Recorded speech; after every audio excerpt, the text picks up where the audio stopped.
Hello दोस्तों, welcome back to my channel. तो कैसे हैं आप सब? आई होप आप सब लोग अच्छे होंगे, स्वस्थ होंगे और मस्त होंगे। दोस्तों, आज के अपने इस वीडियो में मैं आप लोगों के लिए लेकर आई हूँ बहुत ही सुंदर सी मूवी की स्टोरी। और मूवी जो है दोस्तों, उसका नाम है दहेज, जो कि 1950 में आई थी। और यह एक सामाजिक पारिवारिक ड्रामा मूवी है दोस्तों, और जो कि दहेज प्रथा पर आधारित है, और जिसका निर्देशन श्री वी शांताराम ने किया है। और यह जो मूवी है दोस्तों, यह राजकमल कला मंदिर द्वारा निर्मित है। और इसके अलावा दोस्तों, फिल्म में पृथ्वीराज कपूर, करण दीवान और जयश्री उल्लास, मुमताज़ बेगम, केशव राव दाते और ललिता पवार ने अभिनय किया है। दोस्तों, यह जो मूवी है, इसको अगर शॉर्ट में मैं बताऊं तो यह इसमें मतलब कि एक लखनऊ शहर की कहानी है, और उसी पे पूरी वहीं पे पूरी मूवी जो है वो स्थापित है। और दहेज जैसे सामाजिक मुद्दे पर यह मूवी जो है बनी है। और यह फिल्म एक युवा दुल्हन के से मतलब कि के बारे में है, और जो कि दहेज न ले जाने के कारण किस तरह से यातनाएं सहती है, कितना वो कष्ट सहती है, कितने अपमान झेलना पड़ता है उसको उन सब चीज़ों को उसको सामना करना पड़ता है। तो फिर अपनी जान देकर वो मतलब कि अंतिम बलिदान दे देती है, मतलब कि वो इन सब चीज़ों से परेशान होकर हार जाती है, और उसके बाद मतलब आत्महत्या कर लेती है। दोस्तों, मैं आपको इस मूवी के बारे में पहले बताऊंगी कि यह जो मूवी है दोस्तों, इसमें मतलब पृथ्वीराज कपूर हैं जिन्होंने ठाकुर का किरदार निभाया है, और उनकी पत्नी है जो कि मुमताज़ बेगम जी ने उनका किरदार निभाया है, और बेटी चंदा है जो कि जयश्री ने उसका किरदार निभाया है। दोस्तों, इस स्टोरी को मैं अपनी ज़ुबानी सुना रही हूँ कि एक बड़े पुराने ज़माने के घर में ये रहते हैं। मतलब ये जो पिता, माँ और बेटी जो तीनों किरदार मैंने बताए हैं, ये तीनों एक बहुत बड़े से घर में, पुराने से घर में रहते हैं पहले के ज़माने के हिसाब से। हालांकि उनके पास बहुत ज़्यादा मतलब संपत्ति नहीं होती है, पुश्तैनी संपत्ति नहीं है उनके पास इतनी सारी। लेकिन ठाकुर अमीर नहीं है, और मतलब लेकिन उनका जो मतलब घर है जो कि पुश्तैनी हवेली जैसी है, तो वो बस पुश्तैनी ही है। इसी वजह से मतलब कि लोग जानते हैं कि मतलब अच्छे परिवार से हैं, और मतलब उनके पास बहुत सारा पैसा होगा, पर ऐसा कुछ नहीं होता है। बस वो अच्छे बड़े घर में रहते हैं। और उसके बाद जब वकील बिहारी लाल जो यहाँ पर हैं, वो मतलब उल्लास जी ने उनका किरदार निभाया, और उनकी पत्नी ललिता पवार हैं। और चंदा का हाथ मांगने आते हैं। चंदा जो कि जयश्री जी हैं जिन्होंने इसका किरदार निभाया, वो उनका हाथ मांगने आते हैं। तो वह यह बात उन्हें बता देते हैं। वह उन्हें बताते हैं कि मतलब कि परंपरा के अनुसार वह दहेज उनको नहीं दे सकते हैं, उनके पास इतना दहेज नहीं है। जो चंदा के पिताजी हैं वो बता देते हैं। लेकिन जो वकील होते हैं, जो चंदा का हाथ मांगने के लिए जाते हैं अपने बेटे के लिए, वो बोलते हैं कि उनको दहेज नहीं चाहिए, उनको केवल उनकी बेटी चाहिए। उनकी बेटी से उनको मतलब है, अपने बेटे सूरज के लिए, जो कि करण दीवान जी जो हैं उनका रोल कर रहे हैं। और वे चंदा को अपने घर में पाकर बहुत खुश होंगे, ऐसा वो बोलकर उनसे मतलब कि चंदा का हाथ मांगते हैं। ठाकुर जो थे वो काफ़ी खुश होते हैं यह सोचकर कि मतलब मेरी बेटी जो है बहुत बड़े परिवार में जा रही है, बहुत रईस परिवार में जा रही है, और सबसे बड़ी बात कि उनको दहेज नहीं चाहिए।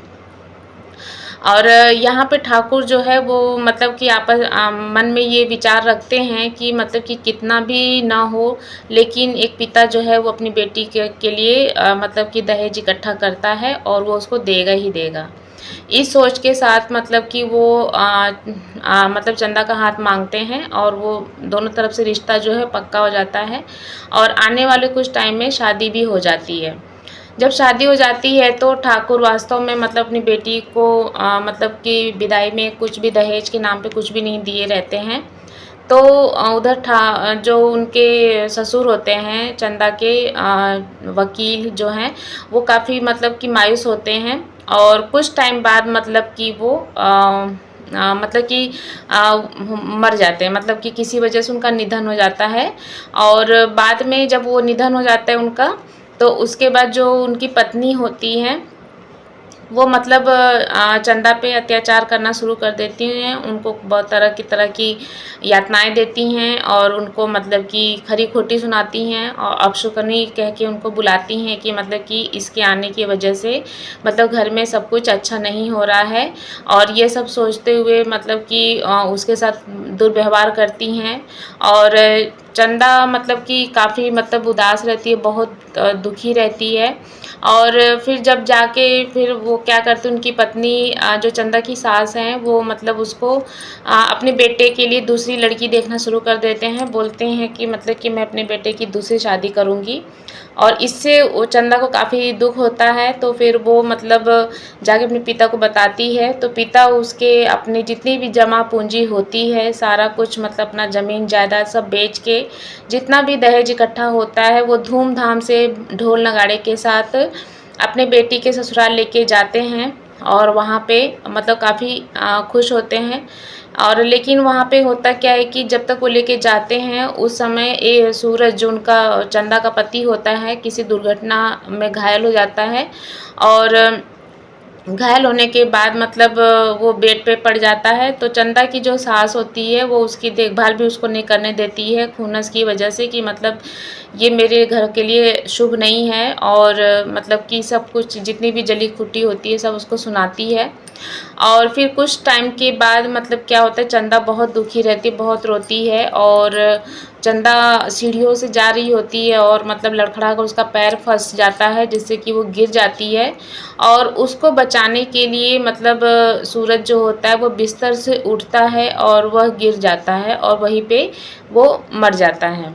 तो यहाँ पर सबसे बुरा टाइम तब आता है चंदा के लिए जब उसका पति मर जाता है। और उसके बाद ठाकुर घर पहुँचता है और चंदा को जब इस हालत में देखता है तो काफ़ी मतलब कि दुखी होता है। और उसको वो भी वहीं पे मतलब चंदा ज्योति जब अपने पति को देखती है तो उसके बाद वो उससे रहा नहीं जाता है, वो उस दुख को सह नहीं पाती है और लास्ट में वो भी सुसाइड कर लेती है। तो उसके बाद ठाकुर जो है उसका पिता जब वो आता है देखता है तो बहुत दुखी होता है और अपने ऊपर मतलब काफ़ी मायूस होता है यह सोचकर कि मतलब कि अगर उसने अपनी बेटी के लिए मतलब और कुछ अच्छा सोचा होता तो आज मेरी बेटी जिंदा होती। तो पूरी स्टोरी में दोस्तों ये निचोड़ है कि डाउरी जो है वो मतलब उसके उसी पे ये पूरी स्टोरी थी। और काफ़ी प्रेरणादायक स्टोरी है। और अगर कभी हो पाएगा तो आप लोग ज़रूर इस मूवी को देखिएगा दोस्तों। और इसके बाद दोस्तों मैं अब इसका जो एक गाना है वो मैं आप लोग को सुनाती हूँ। बहुत पुराने गाने हैं तो मुझे इसका राग तो अच्छे से नहीं बन पाएगा, लेकिन जितना भी होगा मैं कोशिश करूँगी। तो आइए चलिए गाने की तरफ बढ़ते हैं। आए आए आए, हाँ आए आए आए आए, ऐ काले बादल बोल, ऐ काले बादल बोल, तू क्यों इतराता है, तू क्यों इतराता है। ये पिया के घर से आज, ये पिया के घर से आज कुछ पी कर आता है। ऐ काले बादल बोल, ऐ काले बादल बोल। ये चाल मेरी मत वाली, ये चाल मेरी मत वाली, जैसे भंवरों की डाली, भर भर कर मांद की प्याली, भर भर कर मांद की प्याली। तू क्यों तरसाता है, ये पिया के घर से आज, ये पिया के घर से आज कुछ पी कर आता है।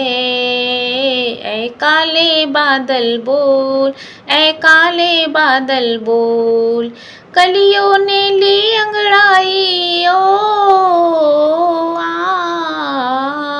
आय हाय, कलियों ने ली अंगड़ाई, बुलबुल ने लाग लगाई। ये मौसम साजन की, ये मौसम साजन की, क्यों याद दिलाता है।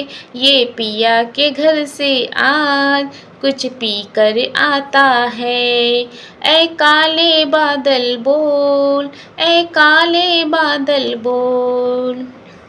शायद साजन ने बुलाया, आय हाय, शायद साजन ने बुलाया। सावन में मेघ आया, सावन में मेघ आया। जरा छुप के छुपा के चल छुप के, जरा छुप के छुपा के चल छुप के, क्यों ढोल बजाता है। ये पिया के घर से आज कुछ पी कर आता है। ऐ काले बादल बोल, ऐ काले बादल बोल। तो दोस्तों यह था खूबसूरत सा सॉन्ग और इसके बोल पर जाइए दोस्तों, इसमें जो लाइन बोली गई है बहुत ही खूबसूरत लाइन है। तो सावन के हिसाब से गाना बहुत सुंदर बैठ रहा है, जैसा कि सावन चल रहा है। तो बस दोस्तों आज के लिए इतना ही, और मिलते हैं अपने एक नए वीडियो के साथ, एक दिलचस्प नई स्टोरी के साथ। तब तक के लिए बाय बाय, सी यू।